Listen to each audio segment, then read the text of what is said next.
Welcome back to the program, and for more on our top stories and others, please visit our website. It's channelstv.com and youtube.com/channelsweb. Log on to m.channelstv.com to watch us on your mobile device, or download the Channels TV app for Android, iOS and Windows devices from their respective stores.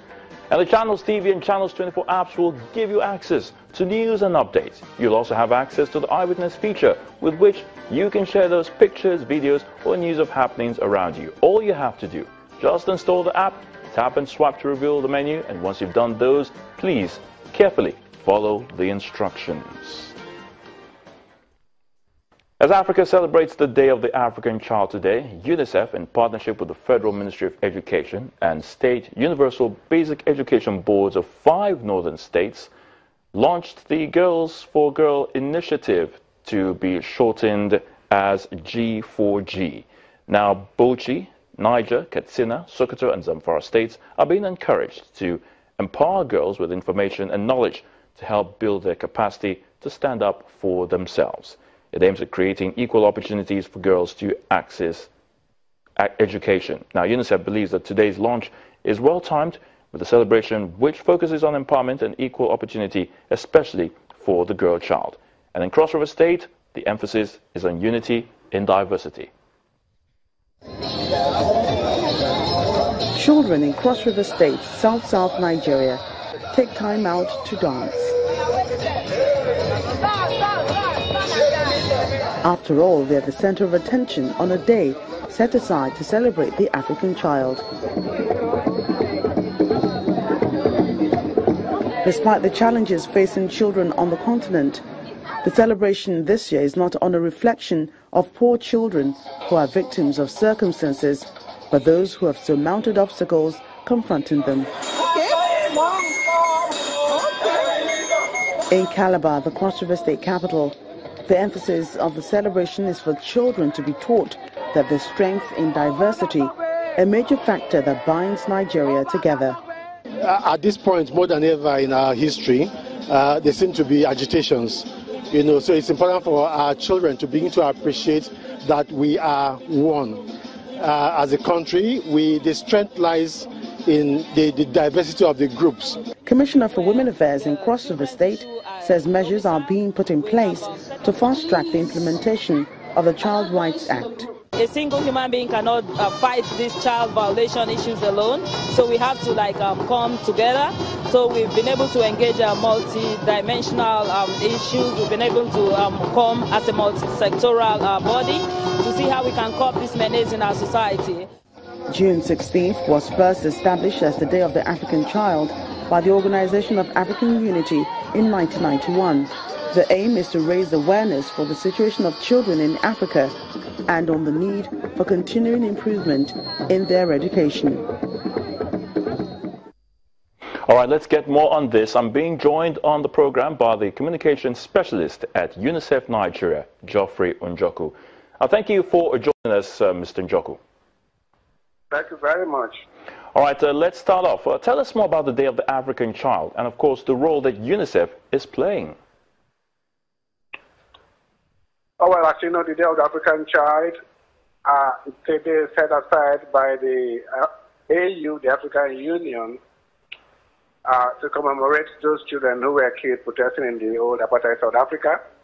So it's a day that is set aside to look at the issues concerning children. How are our children faring in the whole of Africa?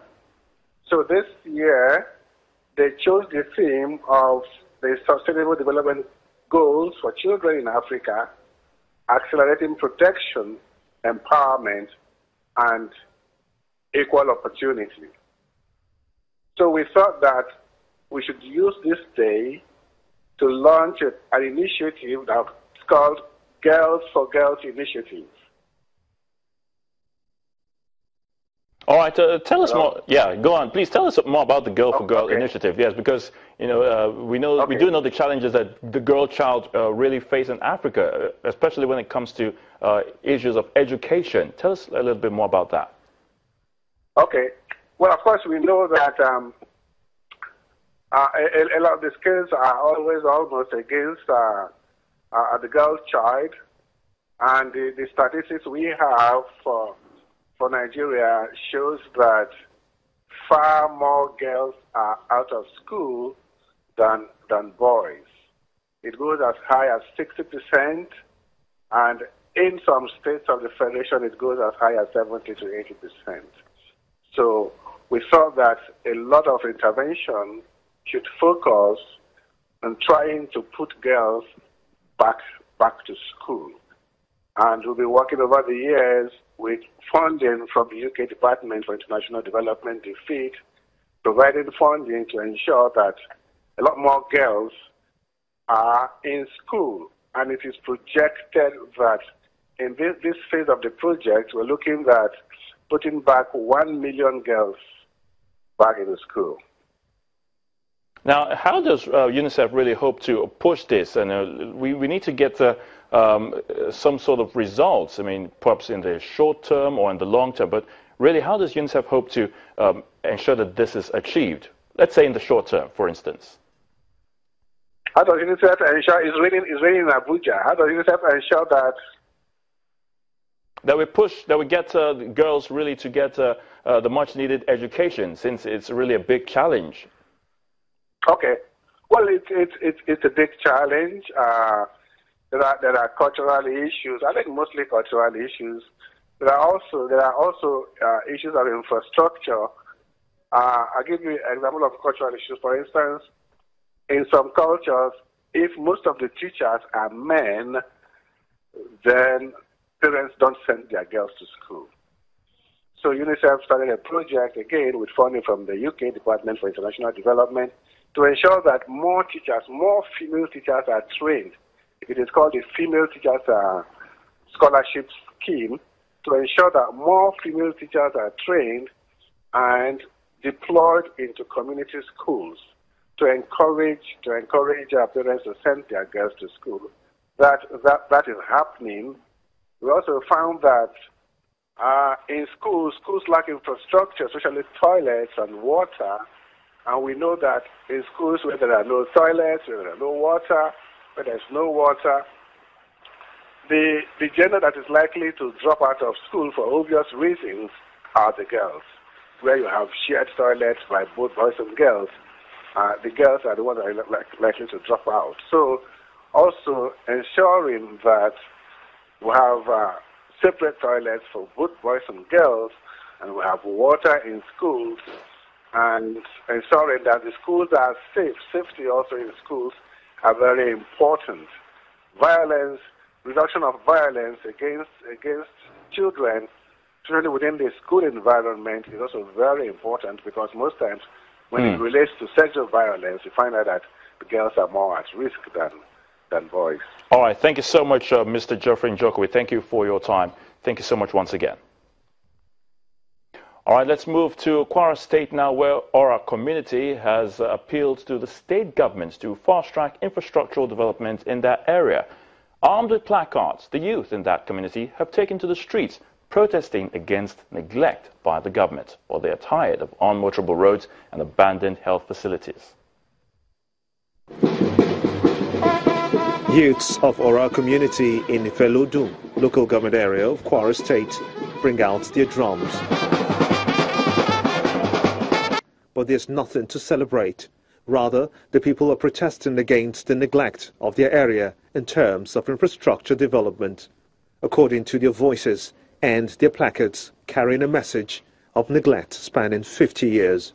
They say the only hospital in the area has been abandoned, while the main road leading to the area is barely motorable. For the past 50 years in Ora, we have not experienced any good road.